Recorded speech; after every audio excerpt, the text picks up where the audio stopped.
नमस्कार बच्चों, नमस्कार दोस्तों, कैसे हो। ये देखिए हमारा है लेवल 2 का टीजीटी का सामान्य हिंदी का पेपर। और इसमें कई बच्चों की समस्या आ रही है कि ये गलत है, ये सही है। और इसी को ठीक करने के लिए वीडियो लेकर आई हूँ मैं। आपकी समस्या का समाधान करने की पूरी कोशिश करूँगी। ध्यान से देखिए। तो सबसे पहले प्रश्न है 31वां, किस विकल्प में भाववाचक तद्धित प्रत्यय का प्रयोग हुआ है। ध्यान से देखना। पहले मैंने वीडियो कराई थी तब मैंने भी तद्धित प्रत्यय की तरफ ध्यान दिया था। भाववाचक तद्धित प्रत्यय पूछा गया है। ये तद्धित प्रत्यय तो चचेरा भी है और ये भी है तद्धित प्रत्यय, लेकिन भाववाचक की बात पूछी गई है यहाँ पे। अब जो क्रिया के साथ लगते हैं प्रत्यय वो कृदंत प्रत्यय होते हैं। जो संज्ञा सर्वनाम आदि के साथ लगते हैं और उनको अलग अलग रूपों में परिवर्तित करते हैं वो तद्धित प्रत्यय होते हैं। तो चाचा के साथ लगा एरा तो चचेरा बन गया ये। तो ये जो है ना विशेषण बन गया। इसी प्रकार लखेरा भी विशेषण बन गया।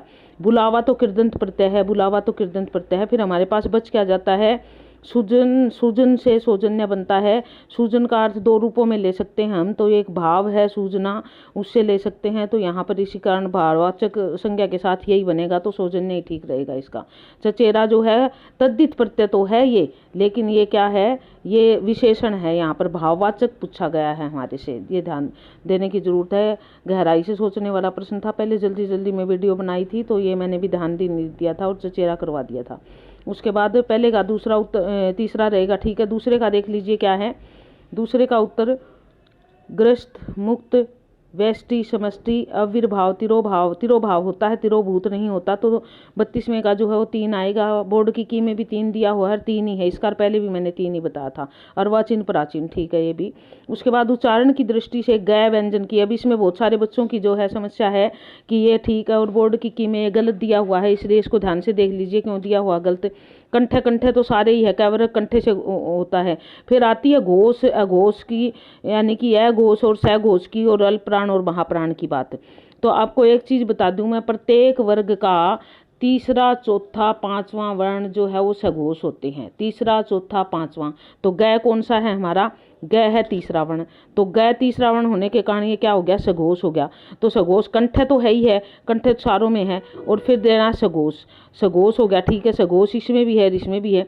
अब अघोष वाले तो वैसे ही नहीं रहेंगे। अब 33वें का प्रश्न जो बोर्ड ने 4 दे रखा है, 4 तो वैसे ही चला गया, गलत हो गया 4 तो, क्योंकि अघोष नहीं है। गै जो है वो सघोष है। उसके बाद फिर जो है प्रत्येक वर्ग का पहला, तीसरा और पांचवा वर्ण जो है अल्प प्राण होते हैं। पहला, तीसरा और पांचवा है। तीसरा वर्ण है तो इस कारण ये क्या हो जाए, तीसरा वर्ण ये अल्प प्राण आ जाएगा। तो इसमें तीसरा है। कोई भी व्याकरण की बुक आप उठा के देखो, उसमें आपको यही मिलेगा। तो बोर्ड की में चौथा दिया गया हुआ है, जबकि इसमें तीसरा है, तो तीसरा सही रहेगा। ये आप कहीं से भी देख लो। और मैं इसकी जो है ना आपके व्हाट्सएप ग्रुप पे तो चलिए आप एनसीईआरटी की बुक में से देख सकते हैं। आप कहीं से भी देखोगे इसको, इसका उदाहरण मिल जाएगा। तो ठीक है, तीसरा आ गया 33वें का 3। उसके बाद 34वें का देख लीजिए, विसर्ग ध्वनि का प्रयोग किन शब्दों में होता है। विसर्ग ध्वनि का प्रयोग किन शब्दों में होता है। ये भी प्रश्न जब मैंने पहली बार करवाया था तो मैंने ध्यान नहीं दिया था। शब्दों में होता है, मैंने संधि नियम के अनुसार जो है ना आपको सभी में बता दिया था।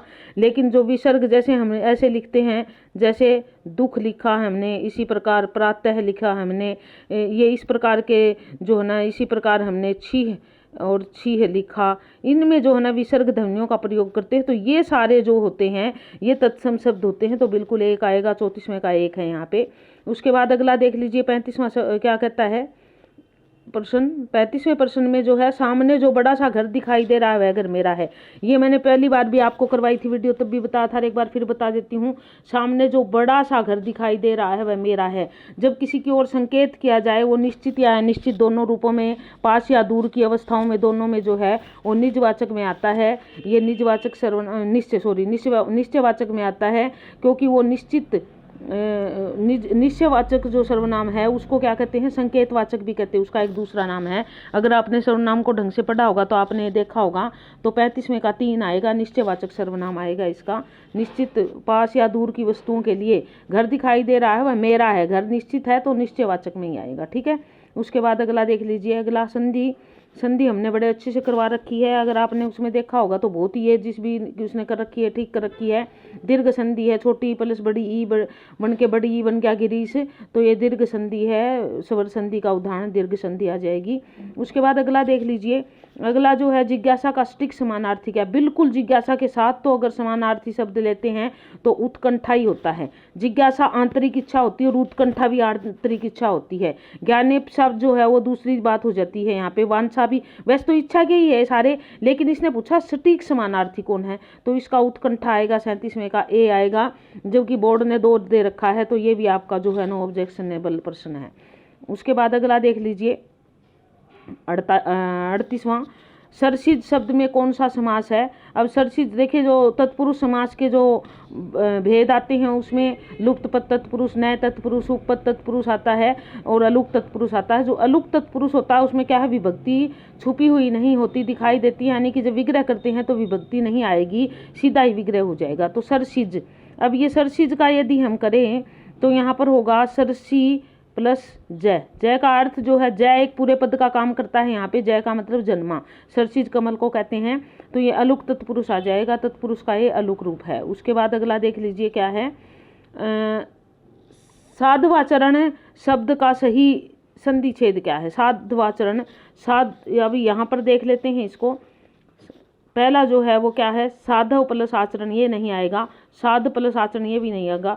साधु, बड़ा ऊ की मात्रा नहीं होती, साधु में छोटे ऊ की होती है, तो चौथा ही आएगा। 39 का चौथा बिल्कुल ठीक है। साधु प्लस आचरण, ऊ व में परिवर्तित हो जाता है, ध आधा रह जाएगा और ये आ का डंडा उसके लग के साधुआ बन जाएगा ये। उसके बाद स्वर संधि का उदाहरण है ये, किस शब्द में अन प्रत्यय का प्रयोग हुआ है? अन प्रत्यय देखना है हमें, किस शब्द में अन प्रत्यय का प्रयोग नहीं हुआ है। अनुत्तर 40वें का जो है, उसके बाद है अनुपम, अनुद्वार, अनुगमन। अब अनु प्रत्यय का प्रयोग नहीं हुआ है, अनु प्लस उत्तर, अनुपम, अनुद्वार, अनुगमन, ठीक है। इसका 40वें का भी हमारा चौथा ही रहेगा, इसका अनुगमन आएगा, अनु प्लस गमन।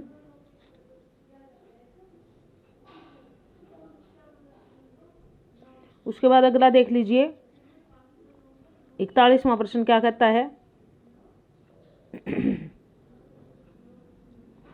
किस विकल्प में परिमाणवाचक विशेषण का प्रयोग हुआ है? परिमाण का मतलब जिसको हम नाप तोल सकते हैं उसको परिमाणवाचक कहते हैं।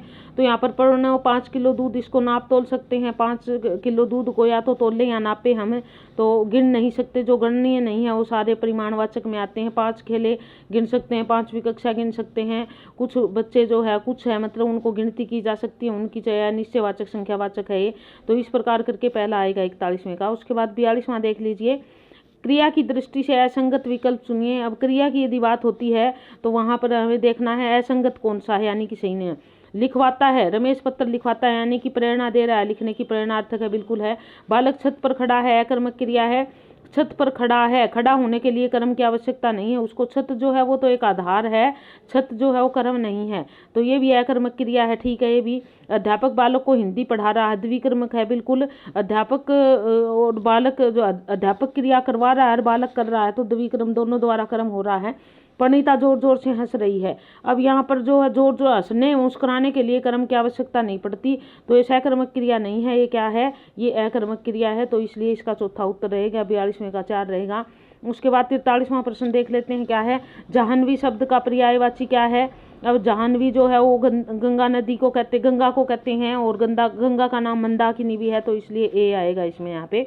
उसके बाद अगला देख लीजिए, अगला क्या कहता है, यह आपका महात्म्य है वाक्य। महात्म्य शब्द कौन सी संज्ञा है? महात्म्य में कौन सी संज्ञा है? संज्ञा के बारे में जब बात होती है, जो जिन चीज़ों को हम महसूस कर सकते हैं, जिनको स्पर्श नहीं कर सकते, जिनको हम नाप नहीं सकते, वो सारी चीज़ें जो होती है वो भाववाचक संज्ञा में आ जाती है। तो यहाँ पर महात्म्य जो है वो हम महसूस कर सकते हैं, उसको छू नहीं सकते, तो ये सारा वो क्या है, भाव है, तो भाववाचक संज्ञा में आ जाएगा। उसके बाद 45वां और अंतिम प्रश्न देख लेते हैं क्या है, वचन की दृष्टि से कौन सा युग्म सही है?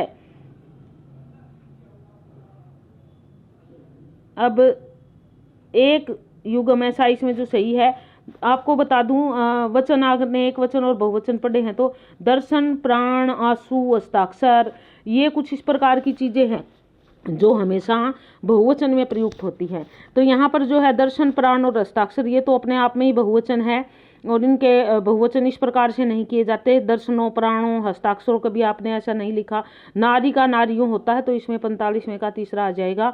तो इस प्रकार ये सारी हमारी प्रश्नोत्तरी हुई। उम्मीद है कि आपको पसंद आई होगी। चैनल को देखते रहिए और लाइक करें, शेयर करें। नमस्कार, जय हिंद। अगली वीडियो में जल्दी फिर से मुलाकात होगी। धन्यवाद।